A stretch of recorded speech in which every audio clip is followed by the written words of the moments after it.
السلام علیکم ورحمۃ اللہ وبرکاتہ۔ محترم سامعین کرام، الحمدللہ آج آپ نے 13واں پارہ مکمل سماعت فرمایا، جس میں سورہ یوسف، سورہ الرعد اور سورہ ال-ابراہیم 3 سورتیں تھیں۔ سورہ یوسف قرآن پاک کا 12واں سورہ ہے۔ کل آپ نے اس میں 52 آیات سماعت فرمائی تھی، جس کا ترجمہ و تفسیر بھی آپ کے سامنے پیش کی گئی تھی، جس میں 12 رکوع، 111 آیات اور 1795 الفاظ، 7307 حروف تھے، جس میں الحمدللہ آپ نے مکمل سماعت فرمائی۔ آیت نمبر 53 میں سورۃ یوسف کے نفس امارہ کا تذکرہ کیا گیا۔ یہ وہ نفس ہے جو برائیوں کا حکم دیتا ہے۔ اس نفس کی برائی سے کوئی بھی انسان محفوظ نہیں رہ سکتا، ہاں مگر جس پر اللہ کا رحم و کرم نازل ہو وہی محفوظ رہ سکتا ہے۔ پھر بتایا گیا ہے کہ بادشاہ مصر نے یوسف علیہ السلام کو ان کی انمول صلاحیتوں کے سبب اپنا خاص مقرب بنا لیا۔ پھر بتایا گیا کہ یوسف علیہ السلام نے اپنے آپ کو وزیر خزانہ بنانے کا پیشکش کیا۔ یوسف علیہ السلام کو اللہ نے مصر کے معزز مقام پر فائز کر دیا۔ پھر آیت نمبر 57 سے 101 تک سورہ یوسف میں اخوان یوسف کا ایک واقعہ مذکور ہے کہ خانسالی کے سبب اخوان یوسف دربار یوسفی میں حاضر ہوئے۔ انہیں دیکھتے ہی یوسف علیہ السلام پہچان گئے کہ یہ ان کے بھائی ہیں۔ انہیں خوراک عنایت فرمایا اور کہا کہ تمہارا چھوٹا بھائی بھی ہے، اسے بھی آئندہ سال لانا ورنہ خوراک نہیں دیے جاؤ گے۔ انہوں نے کہا ہمارے والد کو ہم منا کر دیکھیں گے۔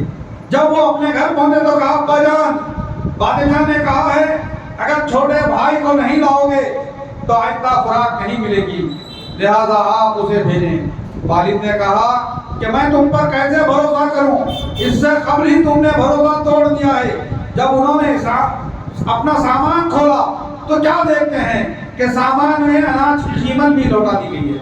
خوش ہو جاتے ہیں، اس حسن سلوک کو ہی دلیل بناتے ہیں اور یعقوب علیہ السلام کو یقینی وعدے کے تحت اپنے چھوٹے بیٹے کو مصر بھیجتے ہیں۔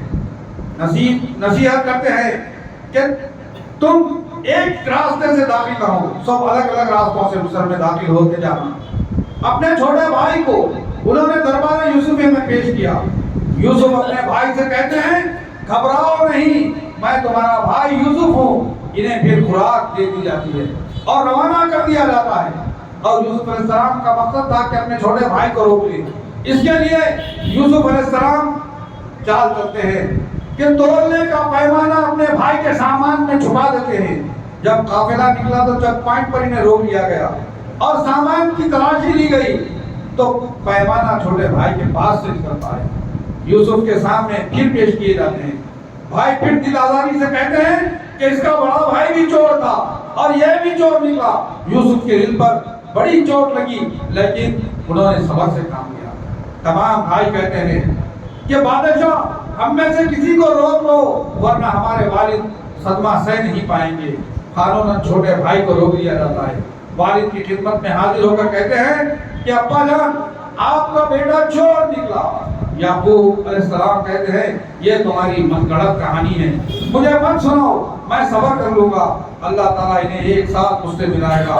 غم کے مارے یعقوب علیہ السلام کی آنکھیں سفید ہونے لگی اور کہنے لگے میں اپنا گلہ شکوہ تو صرف اللہ ہی کے سامنے پیش کروں گا۔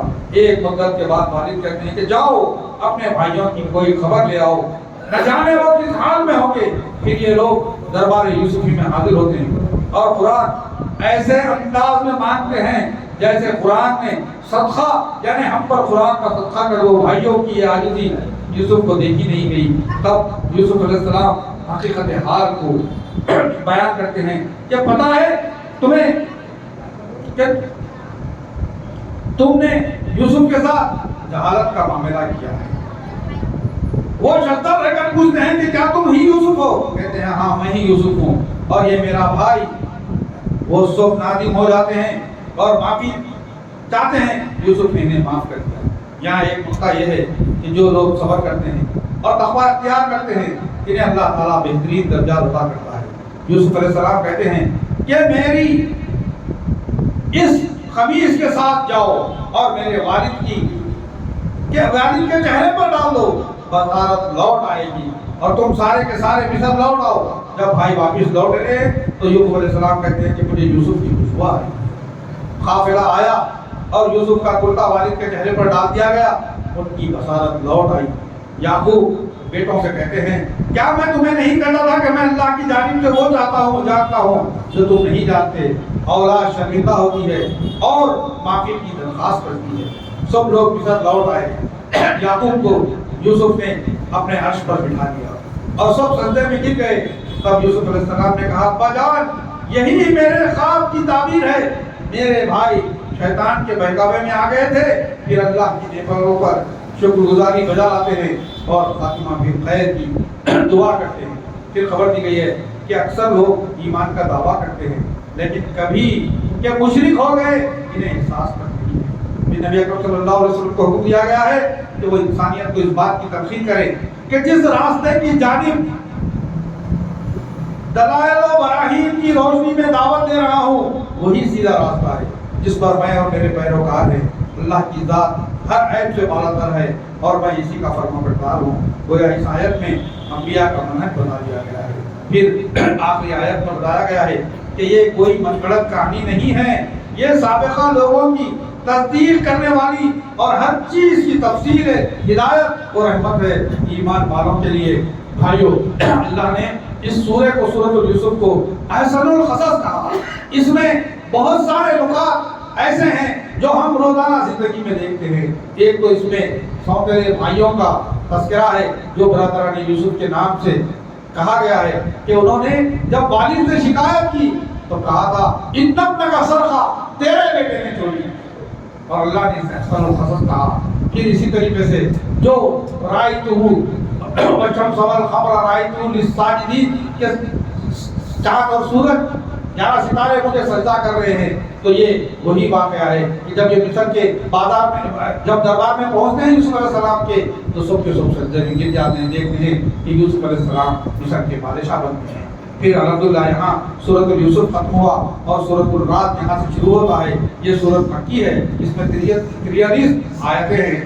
یہ قرآن پاک کی 13ویں سورت ہے جس میں 6 رکوع ہیں، الفاظ 850 ہیں، حروف 3450 ہیں، جس میں اللہ رب العالمین نے اپنی توحید بیان کی ہے کہ اس نے بے ستونوں کے آسمان کو بلند کیا، مستوی علی العرش ہوا، سورج اور چاند کو پیدا کیا جو اپنے مدار پر گردش کر رہے ہیں، اسی نے زمین کو پھیلایا، اس میں پہاڑ گاڑ دیے، پانی کے چشمے بہائے اور ہمہ اقسام کے میوے پیدا کیے، ہر ایک کے جوڑے پیدا کیے، رات اور دن کو بنایا، جس میں غور و فکر کرنے والوں کے لیے نشانیاں ہیں۔ زمین کے مختلف ٹکڑے سرسبز و بنجر بنائے، انگور کے باغات، کھیتیاں، ہمہ اقسام کے کھجور سب ایک ہی پانی سے سیراب کیے جاتے ہیں، لیکن سب کا مزہ الگ الگ ہوتا ہے۔ یہ اللہ کی توحید، اللہ کی قدرت، اس کی اولوہیت، ربوبیت، اس کے اسماء و صفات، اس کی بادشاہت کا، اس کے کن فیکون ہونے کا، اس کی نعمتوں کا اللہ نے تذکرہ کیا ہے۔ پھر کفار کے تعجب کو بیان کیا گیا ہے جو موت کے بعد دوبارہ پیدا کیے جانے کا انکار کرتے ہیں۔ انہیں تعجب تھا کہ مر کر مٹی پلید ہونے کے بعد پیدائش کیسے ہوگی۔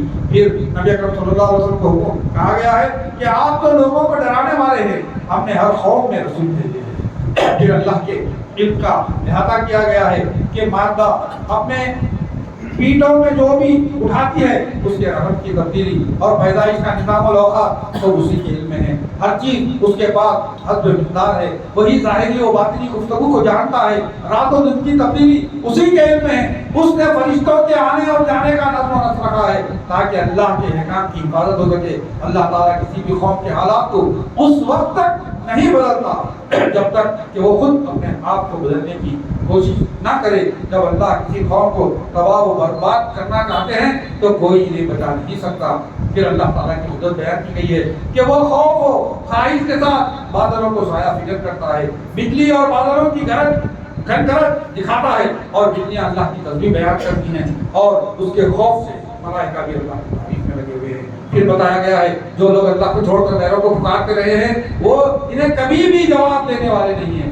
جو اپنے ہاتھوں کو پانی میں پھیلائے کہیں ان کی پیاس بجھ جائے وہ کبھی بھی مراد کو پہنچنے والے نہیں ہیں. ان کا پکارنا تو گمراہی ہے. پھر خبر دی گئی ہے کہ اللہ زمین اور آسمانوں کی تمام مخلوقات خوشی اور ناخوشی اللہ ہی کے لیے سرزدریز ہیں. پھر حکم دیا جا رہا ہے رسول اکرم صلی اللہ علیہ وسلم کو کہ ان کفار سے پوچھو کہ کون ہے زمین اور آسمان کا پروردگار جس کو چھوڑ کر تم نے ایسے معبود بنا لیے ہیں جو نہ نفع کے مالک ہے نہ نقصان کے.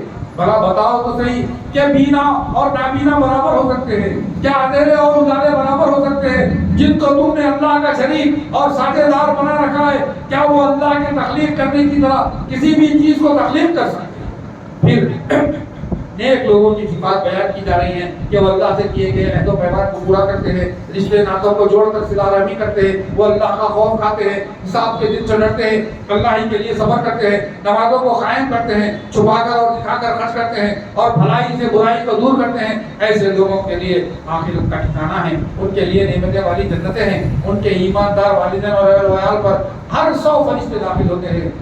ان کے صبر کے سبب ان پر سلامتی نازل ہو, ان کے لیے آخرت کا بہترین ٹھکانہ ہے. پھر اللہ تعالیٰ کی ربوبیت کا تذکرہ کیا جا رہا ہے کہ وہ جس کو چاہے روزی میں کشادگی عطا کرتا ہے, جس کو چاہتا ہے روزی کٹ کر دیتا ہے. وہ لوگوں کو جو دنیا کے مال و متاع سے خوش ہوتے ہیں انہیں جاننا چاہتا ہے کہ آخرت کے مقابل میں دنیا حقیر پونجی کے سوا کچھ بھی نہیں ہے. پھر ایمان والوں کی کیفیت بیان کی گئی ہے کہ ایمان والوں کے دل اللہ کے ذکر سے مطمئن رہتے ہیں. کیا اللہ کے ذکر سے لوگوں کے دل مطمئن نہیں ہوتے؟ جو لوگ ایمان لائے اور عمل صالح کیے ان کے لیے جنت کا مقام دعا ہے, سب سے بہترین ٹھکانہ ہے. پھر بتایا گیا ہے کہ کفار کا معاملہ تو یہ ہے کہ اگر اس قرآن کو سن کر پہاڑ وہ زمین چلنے لگے اور مردے بول اٹھیں تب بھی یہ ایمان نہیں لائیں گے. پھر بتایا گیا ہے کہ جسے اللہ نے گمراہ کر دیا اسے کوئی ہدایت نہیں دے سکتا. پھر خبر دی گئی ہے متقیوں سے جنت کا وعدہ کیا گیا ہے کہ اس کے نیچے نہریں بہ رہی ہیں جس کے کھانے اور سائے ہمیشہ کے لیے ہے. یہ متقین کا ٹھکانہ ہے. اس کے برخلاف کافروں کا ٹھکانہ جہنم ہے. پھر خبر دی جا رہی ہے کہ اہل ایمان کو قرآن مجید کے تھامنے پر خوشی ہوتی ہے اور منکرین قرآن اس کی بعض باتوں کا انکار کرتے ہیں. پھر قرآن کی عظمت بیان کی گئی ہے کہ حکم دیا گیا ہے کہ قرآنی احکام کے آ جانے کے باوجود کفار کی خواہشات کو نہ مانے ورنہ اللہ اپنی ذمہ داری سے بری ہوگا. پھر خبر دی گئی ہے جتنے بھی رسولوں کو اللہ تعالیٰ نے مبعوث کیا ہے سب کے سب اہل و عیال والے تھے. پھر رسول اکرم صلی اللہ علیہ وسلم کو حکم دیا جا رہا ہے کہ آپ کی ذمہ داری صرف اللہ کا پیغام پہنچا دینا ہے. کافروں کا اعتراض بیان کیا گیا ہے کہ وہ کہتے ہیں آپ اللہ کے رسول ہی نہیں ہیں. ان سے کہہ دو کہ ہمارے درمیان اللہ کافی ہے جس کے پاس کتاب کا علم ہے. الحمدللہ جہاں سورۃ الرعد مکمل ہوئی پھر ہم نے قرآن پاک کا 14واں سورہ ال-ابراہیم کی سماعت فرمائی جس میں 7 رکوع ہیں, 831 الفاظ ہیں, 3461 حروف ہیں اور الحمدللہ آج ہم نے اس کی 52 آیات سماعت فرمائی.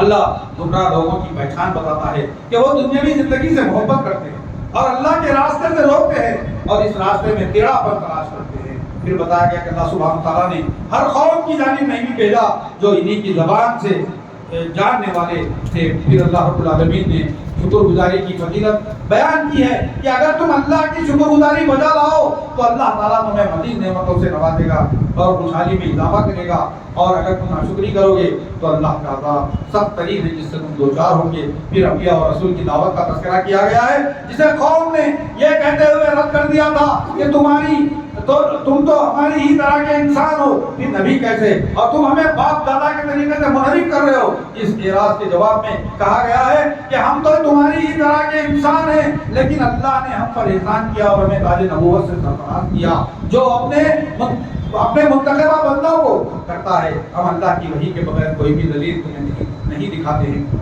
پھر رسولوں کی دعوت کا انکار کرنے والوں کو عذاب سے ڈرایا گیا ہے. پھر کفار کے اعمال کی حیثیت بتائی گئی ہے کہ ان کے اعمال کی حیثیت راہ کے مانند ہیں جسے تیز و